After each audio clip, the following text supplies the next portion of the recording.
ليفربول يفاجئ الشياطين في صفقة سفيان أمابط. عقد نادي ليفربول بقوة إلى سباقه الحصول على المغربي سفيان أمابط نجم وسط فيورنتينا هذا الصيف. وكان أمابط على رادار مانشستر يونايتد في الأسابيع الأخيرة، لكن يحتاج الشياطين الحمر إلى بيع بعض اللاعبين قبل حسم صفقة النجم المغربي. ووفقا لصحيفة إكسبريس، فقد استغل ليفربول تسجيل مانشستر يونايتد لحسم الصفقة وعاد إلى المفاوضات مع أمابط. ونوهت أن نادي ليفربول بات متقدما في سباق الحصول على توقيع نجم فيورنتينا.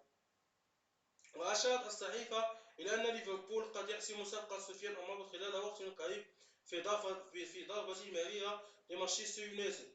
ويبحث ليفربول عن لاعب وسط جيد في الميركاتو الصيفي عقب فشله في الحصول على توقيع ثنائي موسيس كايدوس ورومانيو لافيا.